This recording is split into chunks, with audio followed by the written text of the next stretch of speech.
ሰላም የሃኖን ኢፖክሲ ቤተሰቦች እንደምን አላችሁልን? በዛሬ ቪዲዮ ኢፖክሲያችን ለምን በብል ይፈጥራል የሚለውን ጨምሮ እንዲሁም ደግሞ እንዴትስ በብልን ማስወገድ እንችላለን፣ በተለይም ደግሞ በአቅራቢያችን ሂት ጋን ከሌለ ወይንም ደግሞ ፎንም የምንጠቀም ከሆነ ፎኑም ከሌለ በምን አይነት መልኩ ኢፖክሲያችን ላይ የተፈጠረውን በብል ማስወገድ እንችላለን ስለሚለው ጉዳይ በስፋት የምንመለከት ይሆናል። እስከ ቪዲዮ መጨረሻ ድረስ አብራችሁ እንድትቆዩ በአክብሮት ጋብዛለሁ።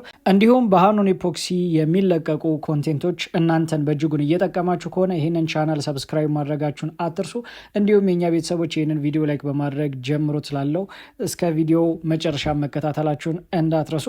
እንግዲህ የኢፖክሲ በብል በተለያዩ አይነት መልኩ ይፈጠራል። አንደኛው እንግዲህ ወደ ካፓችን ኢፖክሲያችንን ፑር ስናደርግ ወይም ደግሞ ስንጨምር በፍጥነት ከሆነ የጨመርነው በዛን ወቅት የሚፈጠር በብል ይኖራል ማለት ነው። ከዛ ባሻገር ደግሞ በሚክሲንግ ወቅት በብሎች ይፈጠራሉ። ይህ ማለት ምንድነው? ሚክስ ስናደርግ በዝግታ ካልሆነ እጅግ በጣም እየፈጠነን ከበጠበጥ ነው በብል ይፈጥርብናል ማለት ነው ኢፖክሲያችን። ታዲያ አንደኛ በፑር ወቅት እንዳልኳችሁ ወደ ካፕ ውስጥ ስንጨምር፣ ሁለተኛ ደግሞ በሚክሲንግ ወቅት ሊፈጠር ይችላል። ስለዚህ ሚክስ ስታደርጉ ሁልጊዜም እንደምንለው እስከ 5 ደቂቃ ድረስ ሚክስ ማድረጋችሁን አትርሱ፣ በደንብ መዋሃዱን እስክታዩት ድረስ ማለት ነው። ከዛም ባሻገር ደግሞ እነዛን 5 ደቂቃዎች በጣም በፍጥነት ሳይሆን እጅግ በጣም በዝግታ ሚክስ ማድረግ ይገባናል። ይህንንም ስል አብዛኞች ሰዎች ምን እያሉ ይጠይቁኛል? ቻርጀር ድሪል ተጠቅመን ብንበጣብጠውስ የሚሉ አይነት ጥያቄዎች ይቀርባሉ። ነገር ግን ያ ቻርጀር ድሪል አጀስተብል ካልሆነ፣ አሁን ላይ ያሉት ቻርጀር ድሪሎች ኢንፋክት አጀስተብል ናቸው፣ ስፒዳቸውን መቆጣጠር እንችላለን። ስለዚህ መበጥበጥ እንችላለን በቻርጀር ድሪል፣ ነገር ግን ፍጥነት ባሌለው መልኩ። ያ ማለት ምንድነው? ፍጥነቱን እጅግ በጣም ቀንሰን ነገር ግን በዝግታ ዳርና ዳር በተለይም ደግሞ ቦተሙ ላይ ወይም ደግሞ ቂጡ ላይ በደንብ ስክራፕ ማድረጉን ወይም ደግሞ በደንብ እየጠረገ ማዋሃዱን ቼክ ማድረግ ይገባቸዋል። ምክንያቱም አንዳንዴ 5 ደቂቃም ሰዎች ሚክስ ካደረጉ በኋላ ኢፖክሲያቸው ተበላሽቶ ያገኙታል። ይሄ የሚሆንበት ምክንያት ምንድነው? ሳይድና ሳይድ ላይ እንዲሁም ደግሞ በታች በኩል ያለውን ኢፖክሲ ካላዋሃድ ነው።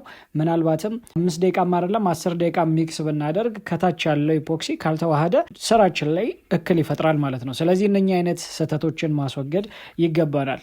ሌላው እነኚህን ስቴፖች ካለፈን በኋላ ራሱ ኢፖክሲያችን በብል ሊፈጥርብን ይችላል። ይህ ማለት ምን ማለት ነው? ኢፖክሲያችንን ኮት ለማድረግ ከሆነ የምንጠቀመው፣ ኮት ሲባል ምንድነው? ለምሳሌ አንድ ኤምዲኤፍ ላይ ፕራይመሪ ከቀባን በኋላ ከዛ በኋላ የምንፈልገውን አይነት ቀለሞች ሰርተን ስንፈልግ ያንን ኤምዲኤፍ ኮፊ ቴብል ልናደርገው እንችላለን ወይ ደግሞ የግድግዳ ሰዓት ልናደርገው እንችላለን እና ከፕራይመሪው በላይ ኢፖክሲውን ስናፈስ ያ ኮቲንግ ይባላል ማለት ነው። ሶ ኮት አድርገን ለመስራት ስንፈልግ ስናፈስ በዛን ወቅትም ፍጥነት ካለ ኢፖክሲያችን በብል ሊፈጥርብን ይችላል። የዛን ወቅት ሳይደረቅ በፊት እናንተ መመልከት ትችላላችሁ። አቅራቢያችሁ ሂት ጋን ካለ በሂት ጋን እዛው ቶርች ማድረግ ወይ ደግሞ ቶርቸሮችም አሉ፣ እነሱንም ቢሆን ተጠቅመን በደንብ ኢፖክሲያችንን ቶርች በማድረግ እንዲለቅ ማድረግ ይቻላል። እንዲለቅ ሲባል ምንድነው? በብሎቹ ፖፕ እንዲሆኑ ወይም ደግሞ እንዲፈነዱ በማድረግ ኢፖክሲያችን በብል ፍሪ ሆኖ እንዲጨርስ ማድረግ እንችላለን። ከዛ ባሻገር ግን ቀደም ሲል በቪዲዮ መጀመሪያ ላይ ሜንሽን እንዳረኩላችሁ ወይም እንደጠቀስኩላችሁ በአቅራቢያችን ሂት ጋን ባይኖር ወይንም ደግሞ ፎንም ጭምር ባይኖረን ምን ልናደርግ እንችላለን ወይም በምን አይነት መልኩ የኢፖክሲ በብልን ማስወገድ እንችላለን ነው የዚህ ቪዲዮ ዋና ዓላማ። ስለዚህ እንግዲህ በምን አይነት መልኩ ማስወገድ ይቻላል? በብዙ አይነት መንገዶችን መጠቀም እንችላለን። ከነዛ መካከል አንደኛው ምንድነው? ውሃን ለብ ማድረግ ወይም ደግሞ ውሃን በስቶቭ ላይ ማሞቅ ነው።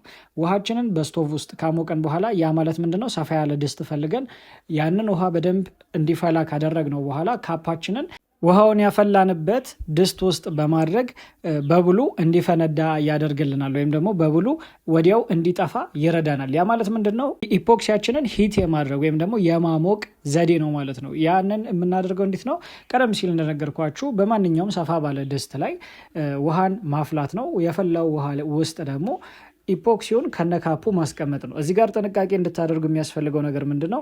ኢፖክሲውን ስታስቀምጡ ውሃው ኢፖክሲ ውስጥ እንዲገባ አያስፈልግም። ስለዚህ እዚህ ጋር ከፍተኛ ጥንቃቄ ማድረግ አለባችሁ። ምክንያቱም ውሃና ኢፖክሲ አንድ ላይ የሚሄዱ ነገሮች ስላልሆኑ።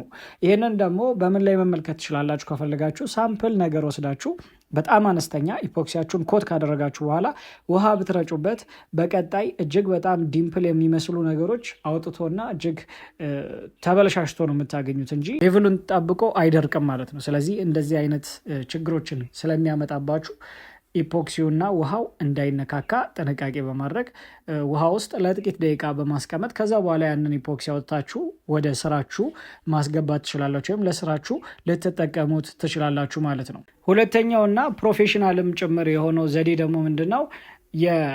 ኢፖክሲ በብል ፍሪ ስፕሬይ አለ። ያንን ስፕሬይ ደግሞ ገዝቶ መጠቀም ነው። ኢፖክሲ በብል ፍሪ ስፕሬይ የሚባሉ በማርኬቱ ላይ ወይም ደግሞ በገበያው ላይ ታገኛላችሁ። እነዛን ስፕሬዮች ከገዛችሁ በኋላ ምንድነው የምታደርጉበት?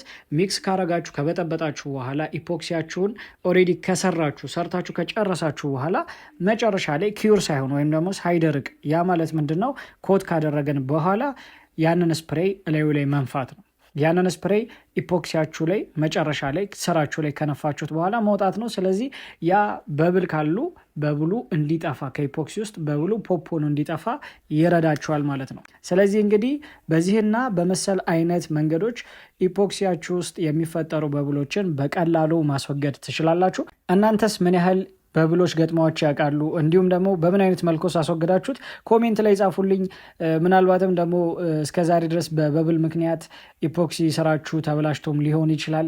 ምክንያቱም ብዙዎቻችን ስንሰራ ያጋጥመናል።